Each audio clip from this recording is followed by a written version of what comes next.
the one thing that I believe to be kind of a critical attribute in success is the ability to kind of sustain that momentum and just continue and be consistent. Prince he went and practiced every day. Adarian works on beats every day. You can't be sometimey with it and think it's going to pop off. Like you might still enjoy it. You might have fun doing it, but you're probably not gonna kind of find greatness through, taking 4 or 5, 6 days off, between sessions. Nah, you need to. I think it's real easy for guys to get good enough to get gigs and just DJ when they have gigs. Yeah, absolutely. 100%. And they just throw records that come out in between their sets. Yeah. I've been there, done that. So our motto is you can't download practice. I came up with that.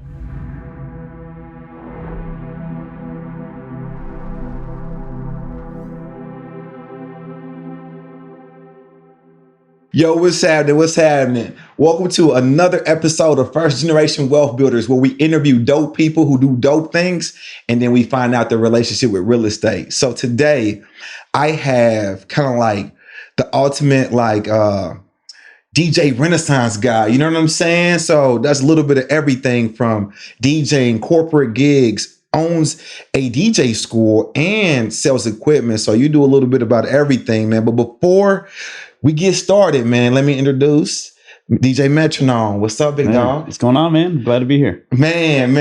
Hey, that was probably the pre-start to this. So he was like, oh, that's right, man. You had a baby. Yeah, man. So I had a baby January 14th. Her name is Blair Mackenzie Armstrong, man. Oh, that's amazing. Congrats. Started over, bro. My youngest kid prior to Blair turned 18, and then Blair was born 2 weeks later. Wow. So I stepped out. It stepped right back in mud. So you have some babysitters in house now, though. Yeah, we got a nanny. We're doing it totally different this time, man. So I learned from the first time. Regardless, man, before we get started, tell us about yourself, man. Who is DJ Metronome? Yeah, man. I'm born and raised here in Indy, West Side, went to Pike. Have been DJing now about 20 years. I started DJing actually when I was in college. I was 22 and I was just honestly, at the time, I wasn't even looking to like rock parties and all that. I just wanted to learn how to scratch. That's all I was really focused on at the time. But meanwhile, I got my education degree from Indiana University. And right as I was getting out of school, I thought, I'm going to see if I can make this DJ thing work. So I just what year was that? That at the time was spring 2005 when I graduated. Okay. Started in September 2002. Okay. Yeah, man, just hit the ground running. At the time, I was also doing some hip hop journalism. So I was running a magazine with a guy from New York and Chicago. So I kind of just made it all about music. And what magazine was that? It was called Sound Slam. This is, pre-blog era. So like access to, obviously there was no social media really, maybe a MySpace page or whatever, but it was just a kind of a different landscape altogether. So we were working with all the both major and indie labels, interviewing everybody you can think of at the time, from Cameron to 3-6 Mafia to Scarface to Nas. We were really doing it. It was kind of nice to kind of bridge the DJing nightlife part of it with the kind of news and culture side of it. Gotcha. Journalistic side. So anyways, yeah, that's kind of my story. So I just applied that education background and eventually opened up Decademics DJ School. So we've been open now for 8 years. Congratulations. Taught hundreds and hundreds of people, and just trying to kind of, in a way, pass the knowledge on, but also in a particular way, kind of protect DJ culture as that landscape has changed quite a bit. What do you mean by protect the DJ culture? Well, technology is a great thing. We all use technology in a variety of ways, and even in the last 10 years, technology has shifted dramatically, right? Like even what our phones can do and things like that.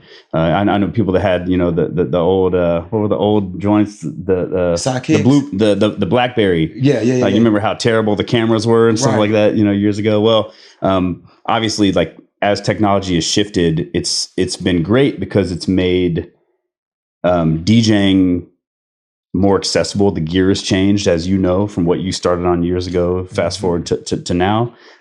However, what I've noticed is that it's also it's made DJing easier. Facts. Which again, can be good or bad, but it's also in some ways made DJs lazier.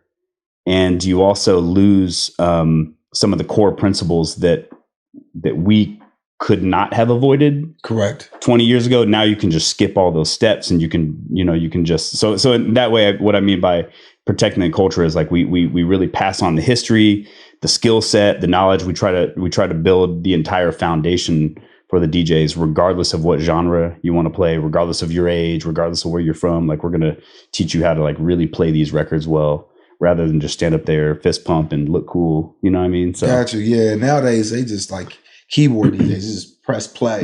And a lot of times their hands aren't even used on the platter at all. They're just pressing buttons, which it is what it is. You know, if you can still rock, you can still rock to some degree. But, you know, anyways, we just try to like really make sure that we're kind of keeping that history alive.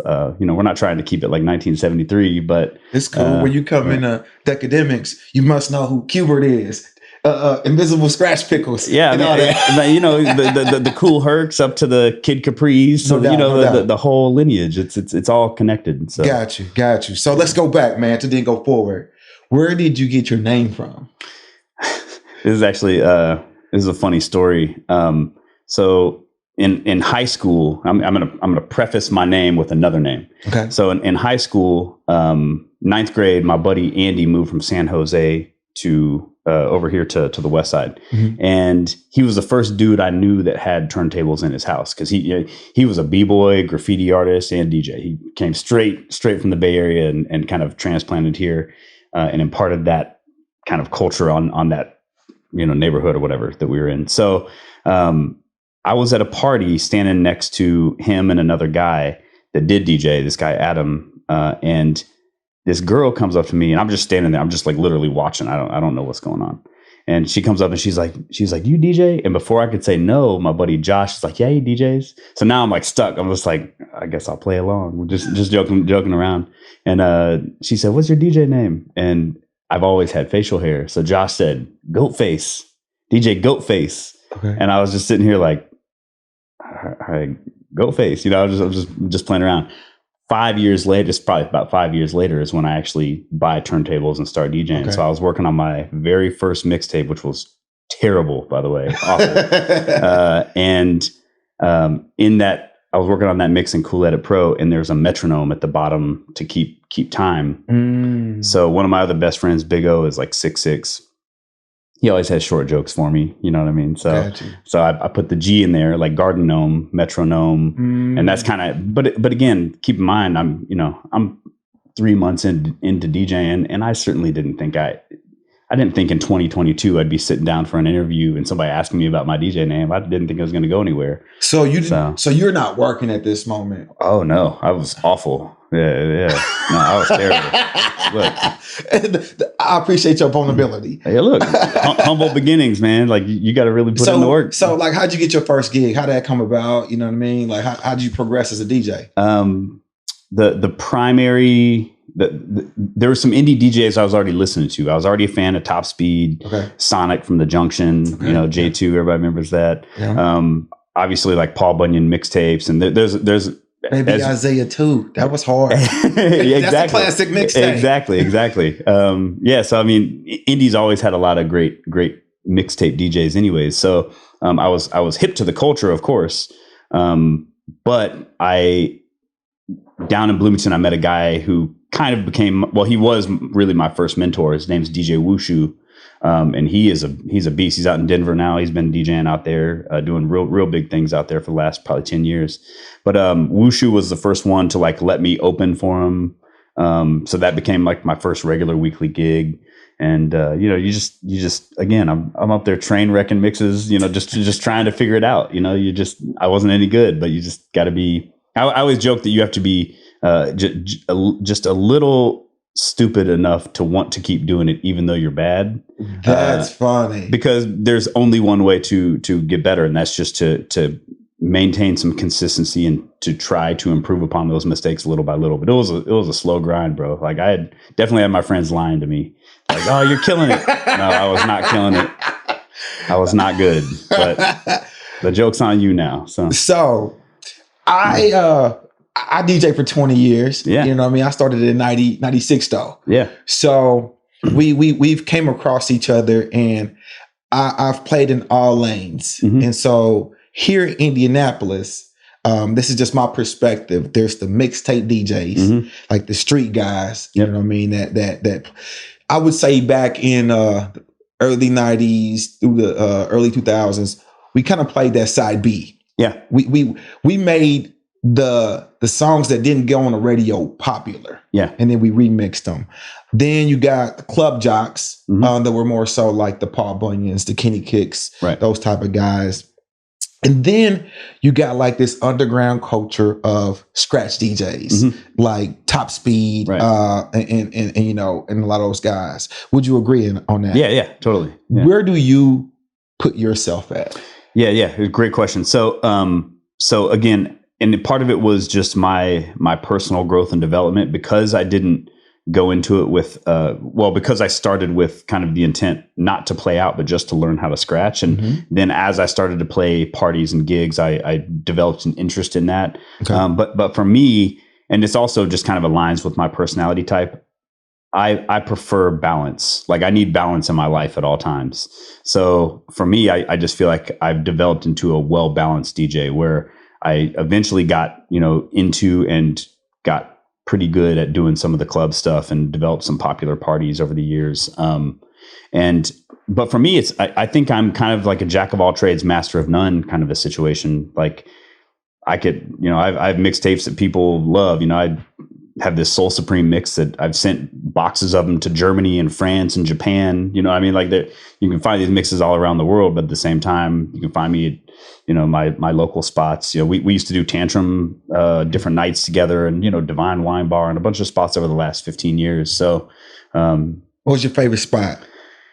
They're different. They're all, and again, this ties into the balance, right? So like I have different parties that cater to my own personal interests, which are diverse. I want you to be selfish. Yeah, What's your favorite spot there?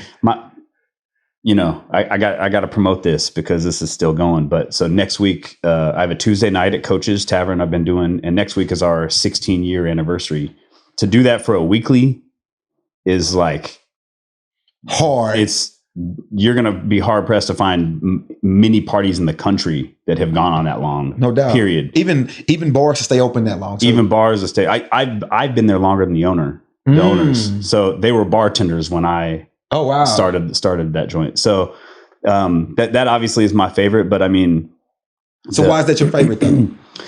It's because that night, unlike other club gigs, we don't cater to what the crowd wants. And this is something that, again, might seem like poor advice in a different situation, but it is, and I'm fully honest, and I'm talking to the people. If you come, understand that like I literally do not want the guest DJs to play Drake and Beyonce and stuff like that. Not because I don't like them, but because every gig we go to, we're going to play Blow the Whistle. And, you're going to play all these records that you run all the time.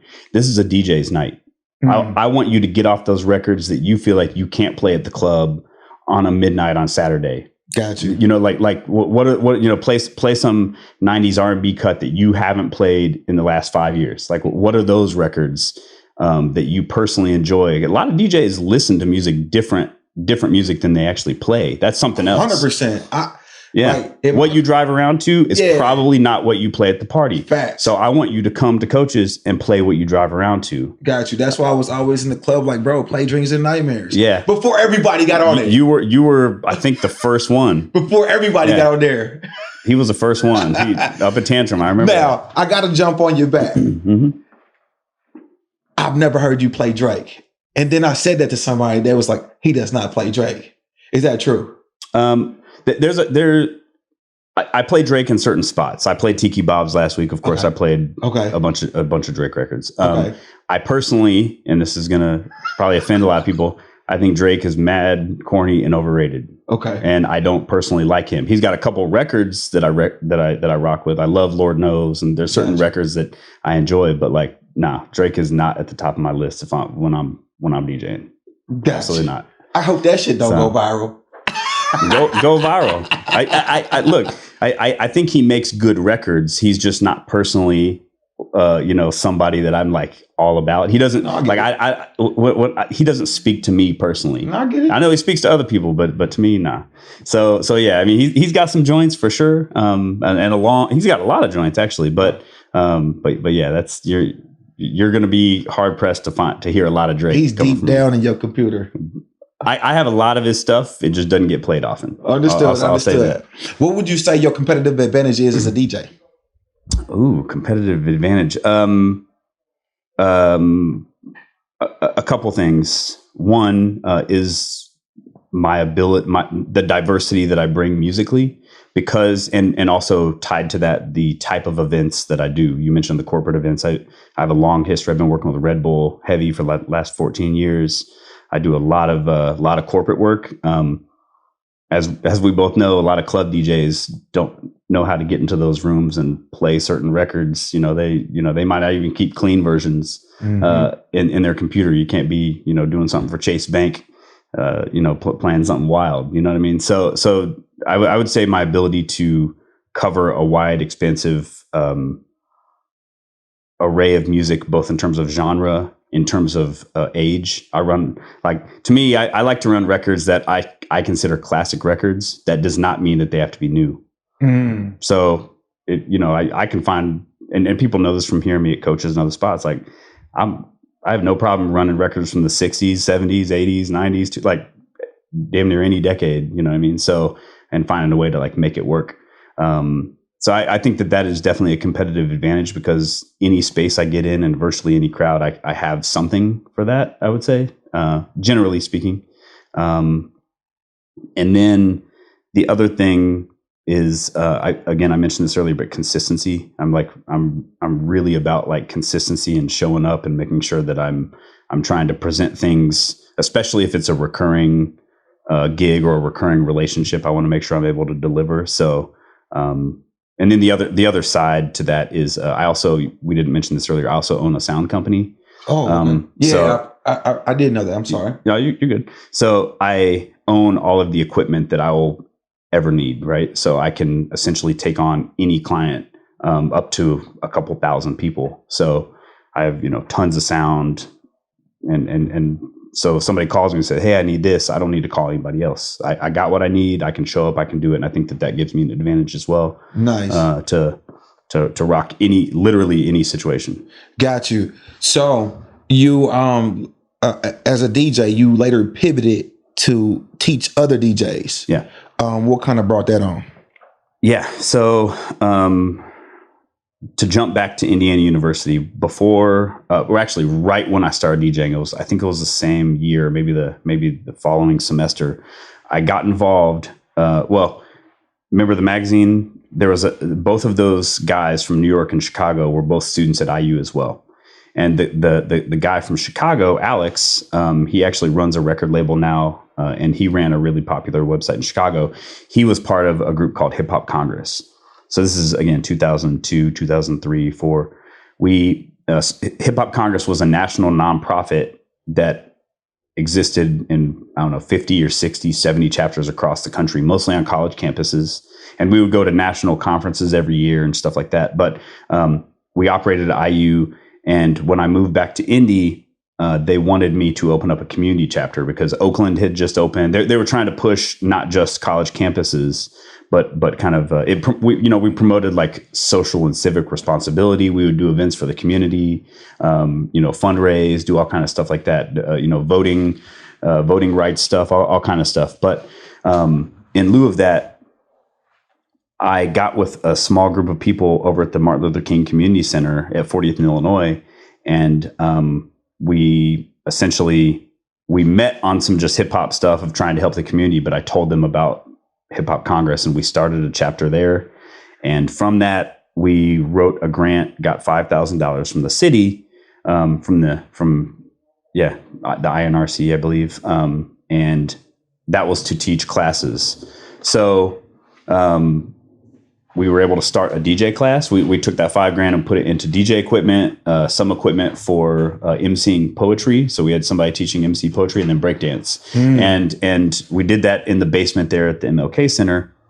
And it was a great experience, honestly. but it also led me to understand what we and I could do better.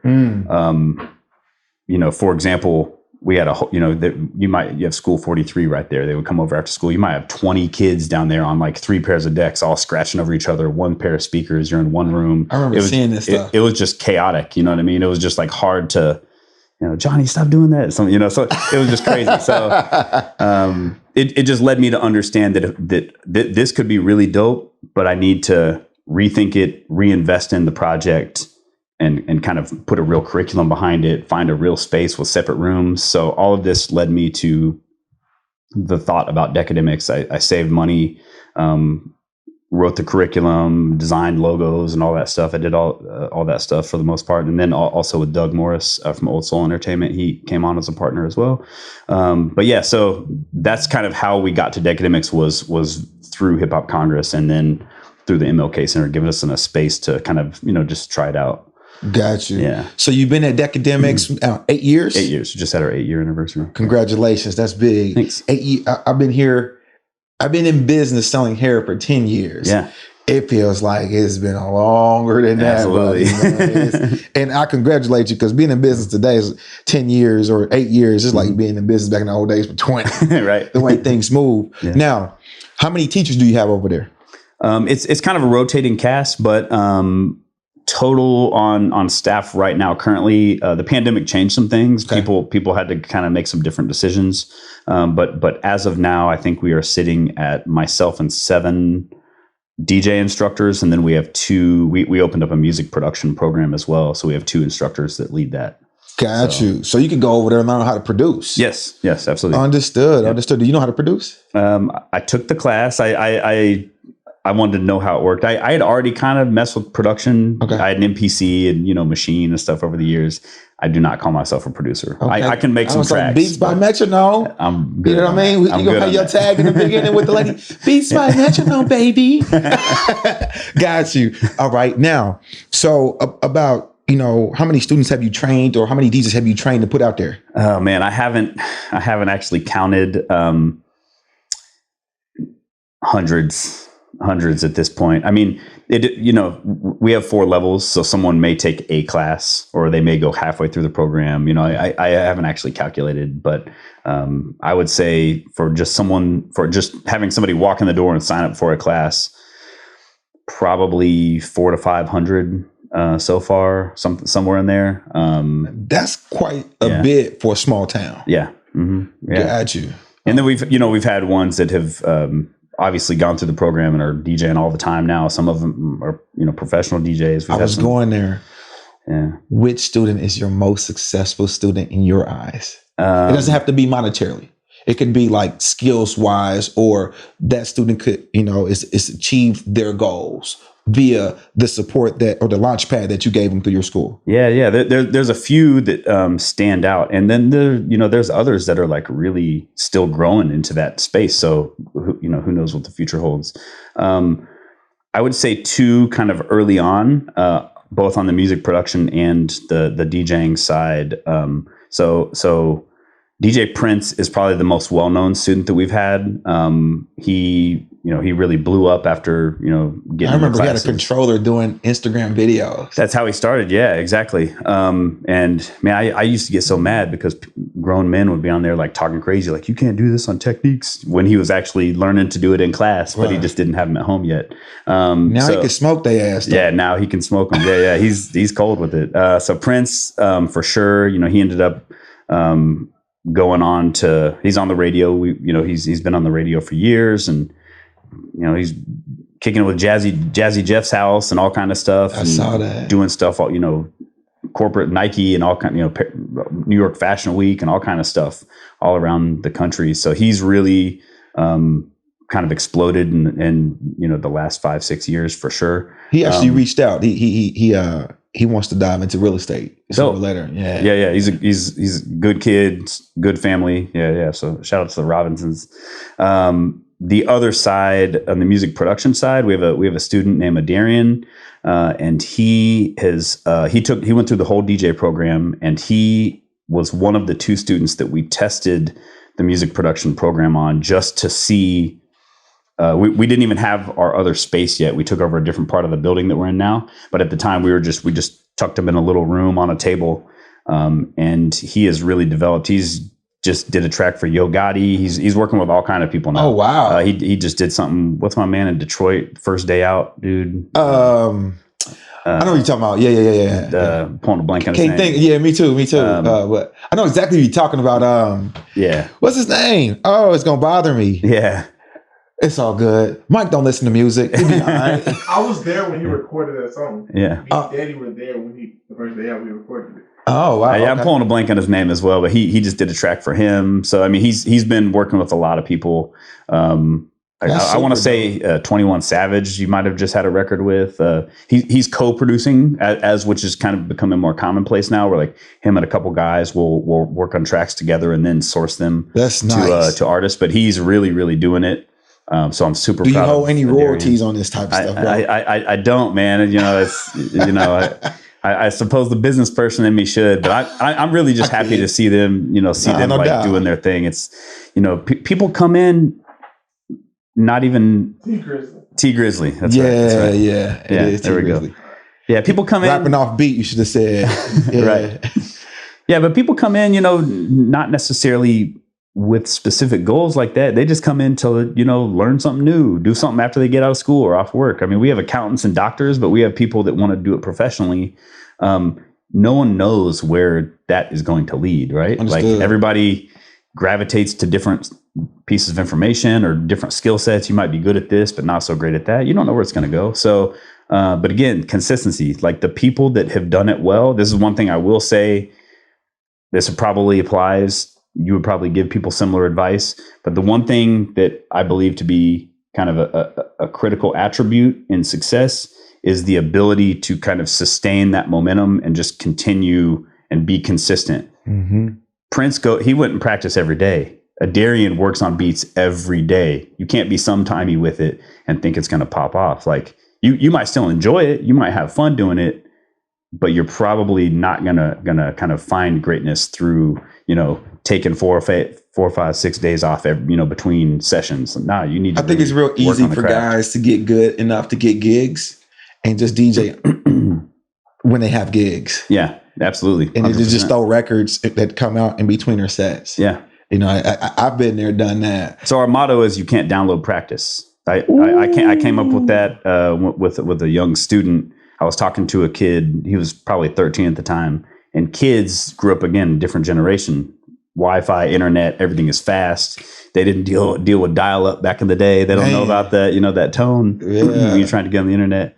So they want everything to come quick. Right. So we were working on something. He was getting frustrated, and I said, calm down, just work through it. Take your time. It's not going to be easy. You can't download practice. And it just stuck. So that became our motto. So got you. You got to have a touch and feel on that record. Mm-hmm. You can't just push sync and then go together back in the day.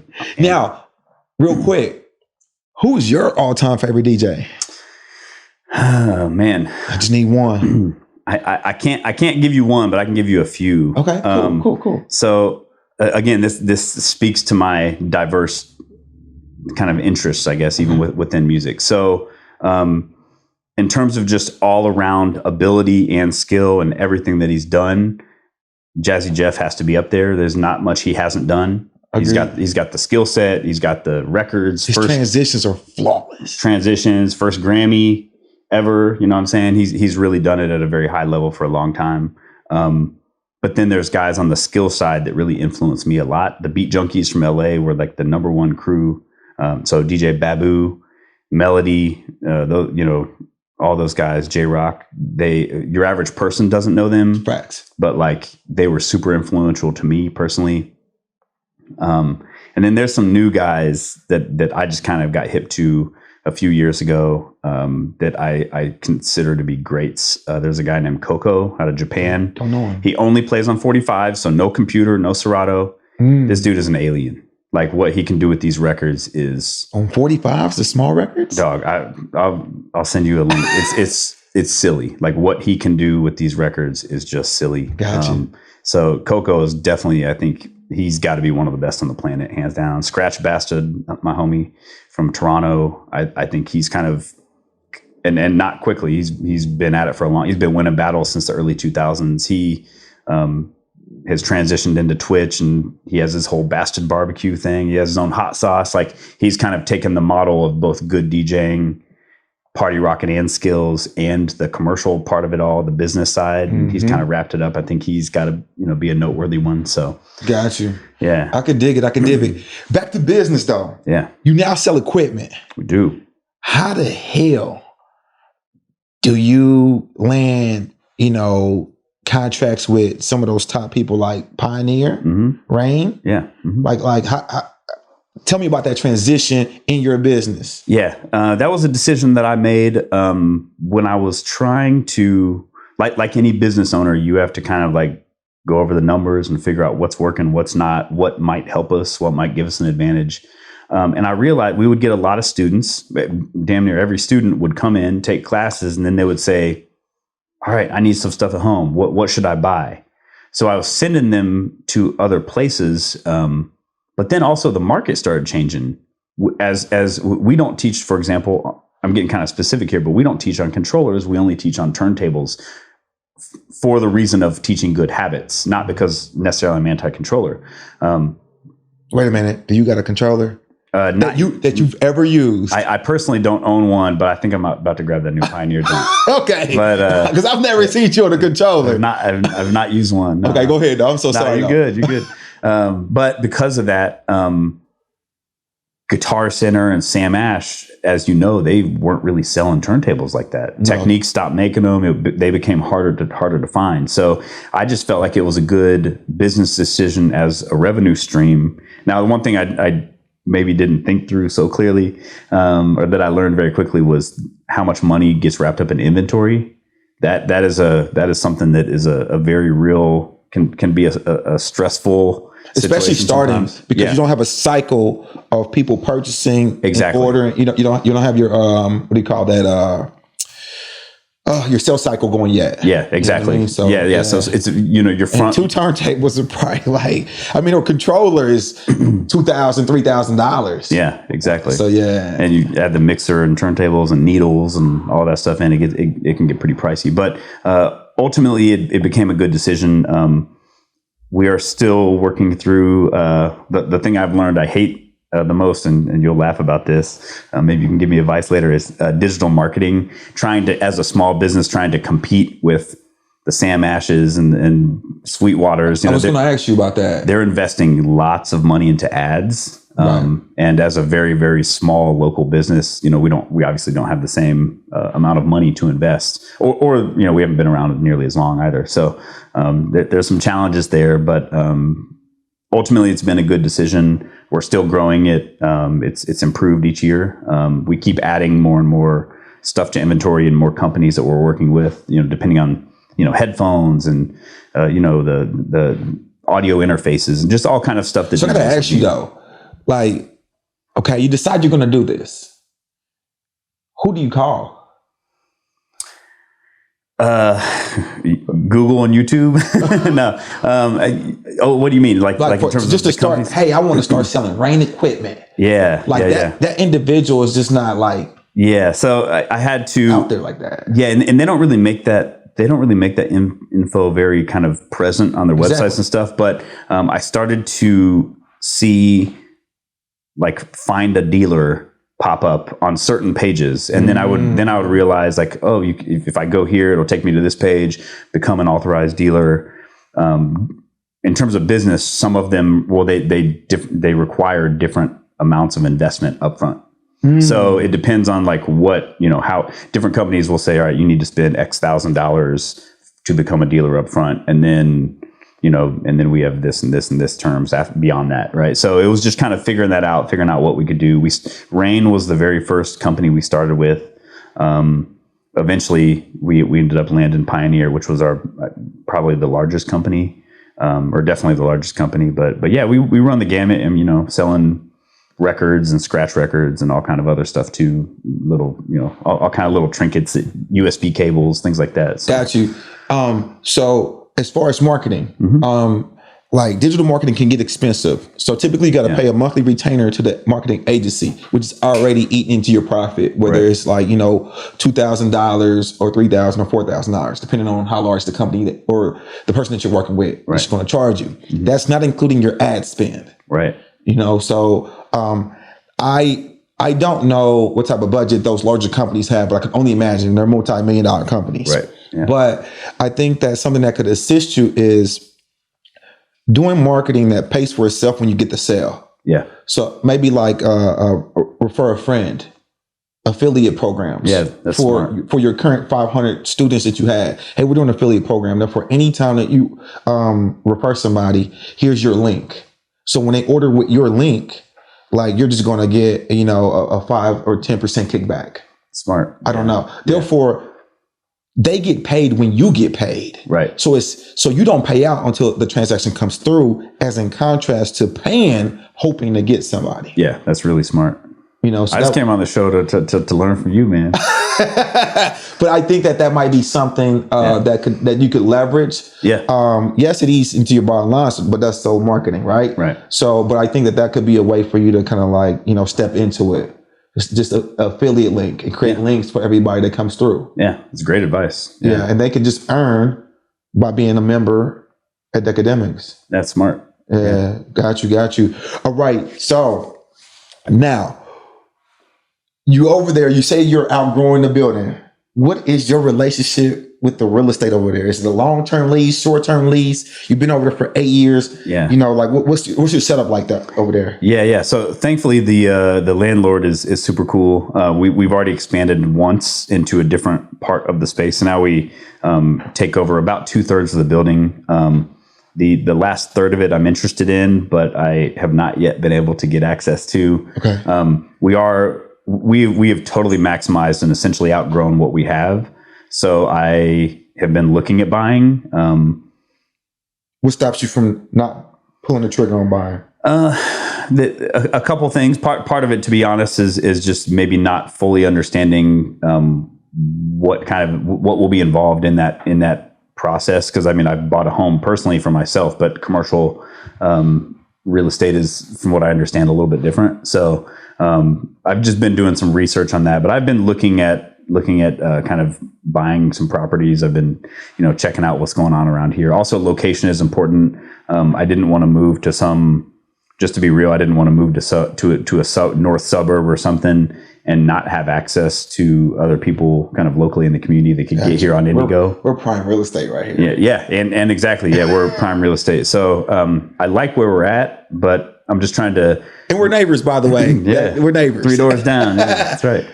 Got you. So yeah, just trying to kind of assess that situation, but we're at the point where it's getting kind of critical, where it's like we need a larger event space. We do corporate team building stuff, all the time. Well, pre-pandemic, with a lot of big clients, it would be really helpful if we had a larger room to handle that stuff as well. In addition to having a bigger shop and stuff like that. So yeah, just trying to figure it out. But are you doing this with no partners? Yeah, correct. Man, do you have like a business coach?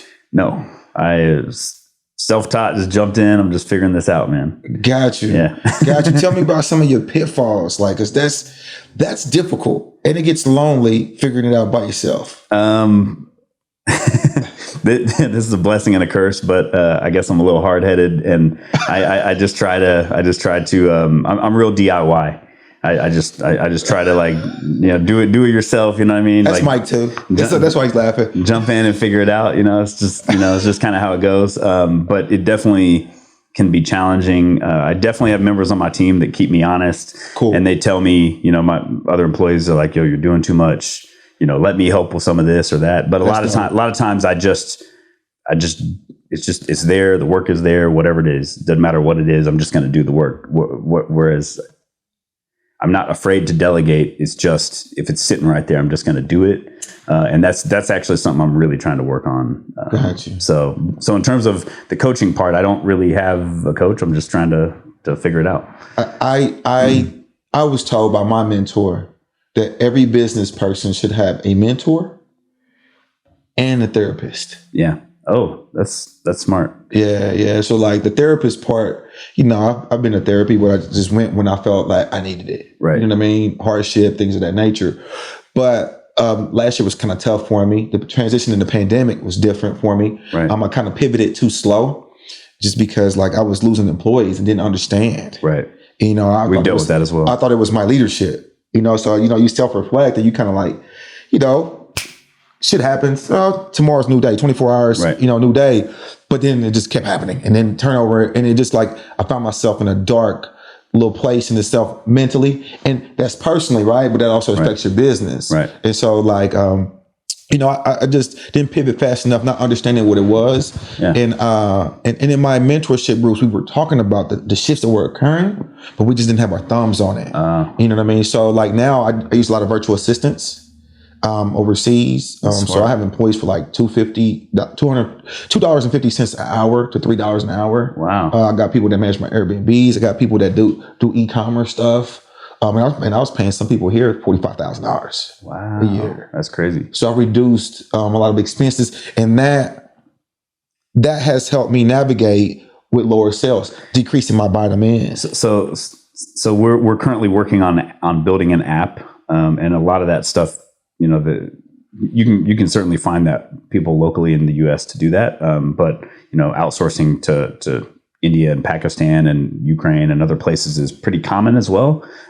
So my question for you is were you apprehensive, not knowing if you were making the right decision on outsourcing that work? Would the work be done well to a certain standard? Like, was that something you dealt with? So nothing personal to anybody out there. So like here, early I've had mentorship once I started investing in real estate, not hair. Right. So I was in the hair for about 3 to 4 years prior to like getting a mentor, but I lost thousands and millions of dollars with digital marketing. Wow. And I was getting scammed or trial and error type of stuff. So a lesson for you in a book to read is the book, Who Not How. It will probably change your mindset about everything you do. And it'll probably cause a life shift because it's been shifting for me, and Mike could attest to it. So the book talks about, and it starts off out the gate, and I think you can relate to it as you play sports when you were younger. Yep. Michael Jordan, the Bulls sucked, and they had their like second or third draft pick. Sam Bowie went first, and then Jordan, right? Yep. But the truth was, Jordan was still getting his ass kicked, although he had shoe deals, he had MVPs, scoring titles, and all of that. Right. The truth is, he got Pippen in '87. They still was getting their butt beat by the Celtics and the Pistons. Yeah. So despite how good you are, you can only do so much. Right. But Jordan hired a personal trainer, not the team trainer. And if you pay attention, Jordan is physically more dominant than everybody he played against, just physically. Yeah. Not Pippen. Pippen had the long wings and all that, the D, but Jordan would just dominate you, right? Right. So we talk about Shaq being dominant, then we talk about other finesse players. But Jordan was finesse and dominant. Right. It's because he had the strength trainer. Then you get Phil Jackson. So then he put in the triangle offense. That's what I would suggest. That's why I suggest what I'm suggesting. Yeah. Because you need somebody to inject their triangle offense that has experience working in the corporate Sam Ash that they could now inject into your business to help you scale and see the things that you don't see. Yeah. So it's not about how, it's about who. Yeah. So that makes sense. Not understanding that term, I was practicing some of that. So I don't do minimum wage activities. So anything that, that could be done without me should be delegated. But anything that needs me, I have to stay at it. Yeah, I need to do much better at that. So if a decision can be made without me, a common sense decision, or I could record it or give you a step-by-step tutorial. Yeah. That means it doesn't need you. Right. So if it's something to do with some software, you can literally screen record it. Right. And even if they get laid off or you let them go, the next person could just follow that. Right. That's like a cash register lady. Right. You could replace that. Right. The cash register does the math. Right. You don't need to do that. Right. That's a minimum wage activity. Yeah. You need to be focused on things that just grow the business. So you need to be, let me not say you need to be. I would suggest that you focus on working on your business, not in your business. Yeah, absolutely. And that will help you grow. So the delegation piece is anytime that it's a minimum wage activity. Yeah. Something that you could pay somebody to do it under $20. you should not be doing it because that should not be your hourly Your time can be used better served elsewhere. Yeah, that's true. So I was applying that here, but now I am doing these podcasts. To be honest with you, it's a cheat code. I get to ask people questions that they would never answer. Right. So now I could pick and point individuals who I want to learn from or want to learn about their industry. Yeah. So there's this guy that does virtual assistants support in the sense of he has a what do you call it, hiring agency. Yeah. And you could get, so he taught me the game. And so now once I did it with one, I just duplicate the same thing. That's smart. And to where she does all my interviews. She has the questions. So why do I need to do it? Right. And then so she rates them. I record her. So then we interviewed 20 for my Airbnb. We interviewed 20 people, and then she interviewed 20 people. I asked her for her top 4. I was there to re-interview the top 4. Smart. So now my time, I didn't spend 2 days interviewing or 3 days interviewing 20 people. Right. I just spent 2 hours interviewing 4 people. Right.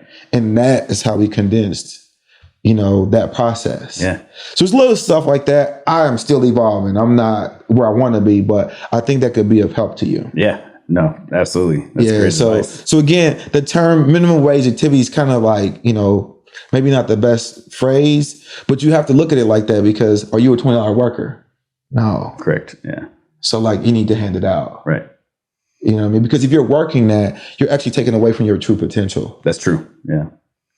Yep. Thankfully, I have had even as students, because we get again a wide variety of people that come through the school for classes. I've had a lot of other business owners and people in different corporate structures and things like that have been able to become confidants. I don't know that I call them mentors, but they've given me advice that seems like mentorship, if that makes sense. So gotcha. Thankfully, I have a few people that I can hit up and then there's people totally unrelated. Are you familiar with Pete Dunn? Pete the Planner. Locally, he's a money guy. He's been around for a long time, but he has a very, very successful operation. He's on TV and does radio and everything. Gotcha. It's all finance related. He went to Pike as well, so I've known him since we were kids. But I'll lean into people like him because he's just absolutely killing it with everything that he's doing. So I know that he has also, similar to you, has kind of figured out enough or a lot to kind of give certain advice. So what I hear you say is that you have community. Yes. So that's dope. Yeah. But I think that you need a specialist. Yeah, I do. You know what I'm saying? And so the first place to think about is who is doing what you're doing better than you? And then you got to recruit within their area. Yeah. You know what I'm saying? It's not stealing, it's just business. Yeah. There you go. It just is what it is, man. Because at the end of the day, if somebody's business is failing, they're going to come pay them higher than you are. Yeah, that's true. So it just is what it is. Right. You know what I mean? It's just no feelings attached. It just is what it is. No, that's but I think that you always need somebody to help you challenge. It's like working out, right? You can go to the gym by yourself and get in shape. Right. But are you really going to be at your best shape by yourself or if you had a trainer? Right. That's how you have to look at that concept of business. So that's kind of like when I don't know something, first thing I do is go get a mentor. Mike goes read the book, but you know what I mean? From one of my mentors. So, cause he gets to sit in this shit now. So like he gets the cheat code, you know what I mean? But it is what it is though, man. But how do you locate your mentors? Like, how do you? So I'm gonna be dead honest with you. I'll give you a entrepreneur to entrepreneur. So I've been doing real estate shit 8 years. Yeah. Mm-hmm. And so, I lost so much money at her hair company. When I'm saying thousands and up to millions at this point, it was just like, oh, we're not doing that again. But I didn't have community in the entrepreneur space of digital marketing. Yeah. And those who were competitors, and we quite wasn't mature enough to understand that collaborating would give us both the win, right? Right. I think we had that mindset of being in a classroom. Everybody got the homework assignment, and we go home. Everybody does it individually, Right. Because we've been told to figure out how to do it. Right. When in essence, if we all sat down and did it together, everybody would get the answer. Everybody would be successful. Everybody would win, and everybody would live their desired life. Yeah. So I don't think that we were mature enough at that age to really grasp that. So when it came to real estate, I was just like, oh, I can't afford to lose like that again. Right. And I didn't know where to start. Therefore, I tapped into individuals who were doing that. Next, when it came to the entrepreneur during the pandemic, I've always taught people, like Mike would ask questions and I would just share my information with Mike. But when it came to teaching online, it's totally different than teaching person to person, right? Therefore, I start studying people who teach online. Smart. Today, I now watch how they sell themselves. So that's why you start seeing so many pieces of content. Yeah. A lot of people would say, damn, man, you're putting out the game. The truth is, I'm giving you what? I sell the how. Yeah, I like that. You know what I mean? And that's the concept. So like when people watch YouTube, they're giving you typically what? You know what I mean? They're not always giving you the how. Yeah. So they'll give you information around it, but there's some juice behind it that they're holding off. Yeah, it's going to cost you $10,000. Right. You know what I mean? So I had to learn and study them. So when I started studying them, I realized that I had gaps. So that's what you pay for mentorship. Okay. The how. So I see what you're doing, but I don't know how you're putting it together. Right. I pay you for your time. And that's really what happens. So that's how I've sought out teachers and individuals who were doing what I wanted to do. And believe it or not, when I sit them down, I mean, Mike's been present. I actually they give me the answers. In some cases, they volunteer it just because now there's a power of proximity and we're in the same community. Right. Exactly. And they're mature to say, like, they don't look at me as a threat. If I win, you win, we're living our dream life together. And so, like, you know, I've just been able to find those type of individuals. But I pay. I pay a big token. You know what I mean? And your mentor should have a mentor. Yeah. Because your mentor should be growing as well. Right. Otherwise, you both figure out that you'll both be mentees or the mentee's going to pass you up. Right. So that's just, you know, that's my outlook, man. Before I let you go, I got some questions though, bro. Let's got go. some questions. Biggie or Pac? Biggie all day. Oh, okay. You know, some people gonna give you some. No. Pac he wasn't as well-rounded. All right. Well-rounded. Some people would disagree. That's okay. When you say well-rounded, what's well-rounded mean to you? We're allowed to disagree. Yeah. I mean, look, Biggie's got more well-rounded records even in terms of flow and in terms of the way that the type of. I mean, he's got Machine Gun Funk but he's got Notorious Thugs, totally different records. He's got Juicy and he's got, you know, I mean, he's just Pac's obviously a legend, man. Come on. Right. But Biggie all day. No question. Got you. All right. Tribe Called Quest or Wu-Tang? Killing me, man. Yeah. Let's do it. Man, this is our version of Drink Champs, bro. Yeah. I got my with water.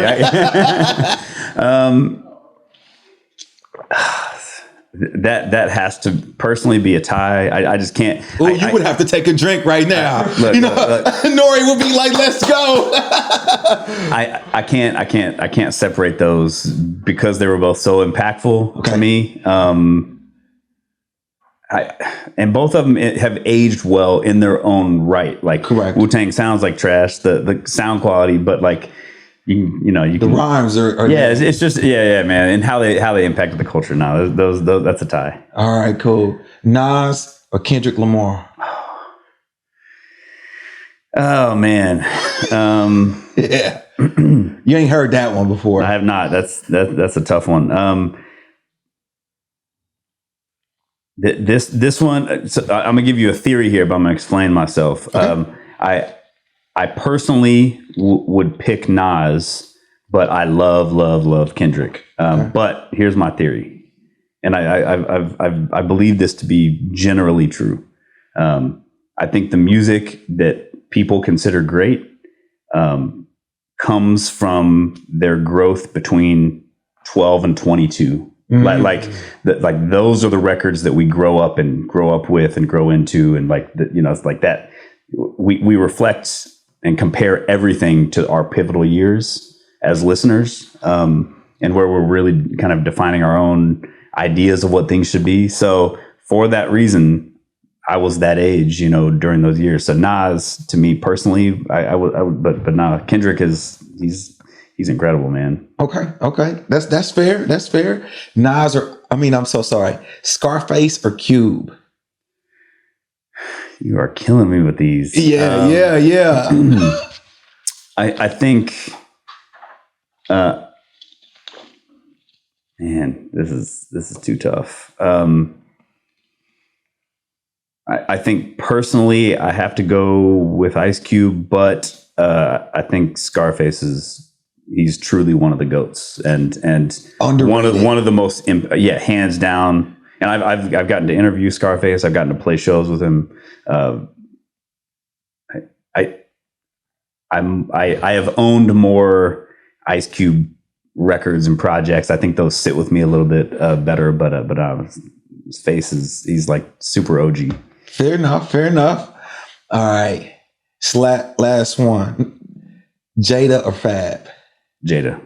Easy. Yeah. Well, I don't think it's easy. Yeah. Well, for me, it's not easy. You're right. Okay. Fab is dope, and he's put out some dope stuff. And he's gotten better with time. He has gotten better with time. So I think in the beginning you definitely go Jada. Yeah. But I think that Fab has gotten better. Those soul tapes. Yeah. No, the soul tapes are crazy. Yeah. Crazy, man. Yeah. The metaphors knows go nuts. Yeah. But I understand. I like, for whatever reason, they both have kind of atraditional or non-traditional voices. They do. In like really unique ways. I think I prefer Jada's voice and style a little bit more. It's more grimy. Yeah, it's kind of falls in line with, it's kind of more that the street East Coast shit that I like. But you thugged out when you was 12 to 22, huh? Hey, that's hilarious. But yeah, also Jada has some features on records. Tidra Moses records that that I don't know, they kind of sit well with me. So. Got you, man. Before I let you go, what do you see Decademics turning into? I reflect on this a lot, actually, and I don't really have a specific vision of what I want it to be compared to what it is, but I know that we're not done. So I actually want to get more into the mentorship side of the music.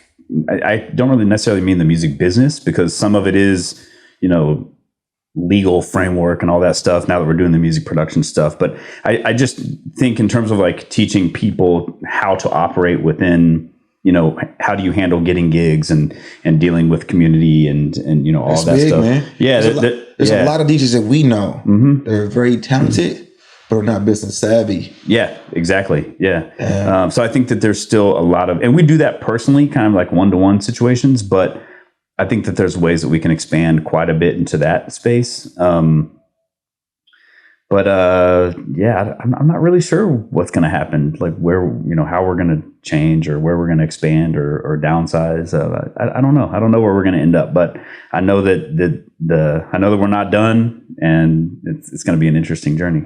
Got you. One thing that we tapped into, something you got to think about, and it was real estate related too, by the way. When you're looking for a building, depending on the size of the commercial building, you're going to have to consider this. It's called triple net lease. Are you familiar with that? No. A triple net lease is, let's say you come over here, I'm selling my building to you, or leasing my building to you. You might be in a position where you have to pay the taxes, you have to pay for the repairs, and you would have to pay for any maintenance. I'm sorry, the maintenance and repairs are the same. So taxes, repairs, and the lease, basically. Okay. So you might have to encounter all of that in one. When you're going commercial, you also need to look at your cap rate. And so the cap rate is how much you're revenuing, and then how much you're paying for the mortgage. Oh, okay. Because when you buy a building, a commercial building is not measured like traditional real estate, like your home. Right. The value of the building is measured by the revenue that it's producing. Oh, okay. So if her hair company produced $3 million, that's attached to this building. If the salon did $250,000, that's attached. If Sandcastle offices did $500,000, those revenues we combine to the revenue attached to the building. And therefore, this building has that type of value. You see what I'm saying? Like the Vogue versus Sensu downtown, or the revenues are not because the Vogue is an antique landmark of Indianapolis. Right. It's valued by a bank is going to evaluate it by the revenue that's been generating. Interesting. Yeah. An abandoned building should be worth what one is that's generating income is making. Right. Yeah, I didn't know that. Yeah. So you might want to, in that case, your mentor should be a commercial broker. Okay. So that's the first step that you would take. And then you need a commercial lender. Yeah. Somebody that lends when you want to buy commercial space. What they will do is look at your current income at Decademics and as Metronome yourself to evaluate your purchase power or their lending power to you. And they base their decision on whether your revenue versus what the building is worth. Interesting. Yeah. So the different calculations versus personal. So I have another real estate question that I've always found to be very curious. And I realize that part of it might be monetarily just doable because of the size of some of these organizations or companies. But why is it that abandoned, buildings that are owned by, I don't know, Wakefield, Cushman, or whatever some of these property real estate groups are, why will they just sit on a building and let it be empty for a decade without, say, selling it? They didn't get the right offer. So they're just willing to this building, wait it out. This building, I got it for $400,000 when you knew me, when I was like next door to you, right? So I put in 100 into it. Today it's worth about 950. Wow. So he wanted 550. I tried to give him 350. Then we came up with right around 400. So I had what is called a land contract. I did not own the building for the first 3 to 4 years. Okay. So in essence, I had a lease, a rent to own contract. Okay. So I rent to owned it. But as I'm paying my rent, the benefit to him is that he becomes the bank. So he's getting an interest payment based off that 400,000. So I'm buying it 400,000 based on an amortization, meaning your payment schedule of 20 years. So he set my payment schedule for 20 years. That's what my payment is. And he gets interest of 5 to 6%. So that 6% is higher than I would have paid, at the bank. Right. But now I don't have a $400,000 credit, $4,000 building on my credit. So it's off the Richter. That's interesting. If I foreclose, meaning 3 payments not made, he would get the building renovated. Wow. Okay. Now is it the same, or it's probably not the same, but in terms of down payment money on? So the down payment is me doing the repairs to the building. Oh, okay. And that was just an agreement you guys made? Yep, I renovated it, and you can customize it like that. Oh, okay. Yeah, so if you see something that's attractive, you can give them an offer and say, hey, can I rent to own this? Which is technically called a land contract. And basically, they're the owner and they're the bank. Interesting. You would have you have a attorney draft up the contract. So what happens is when the attorney drafts up the contract, when you put your down payment down, if he makes you put one, or if you agree, they now record that on the deed. Therefore, he can't sell the building without your signature on the sale. Wow. Okay. So although it's not on the record, you're still on the deed. See, look, you gave me the what and the how. So. Hey, there it is. You know what I'm saying? So there's a lot more to it. But that's the nitty gritty. But that's how you do that. Interesting. So now it's not on your credit. Therefore, you still have your purchase power to continue your other businesses. Yeah. You just have to make sure you pay the mortgage.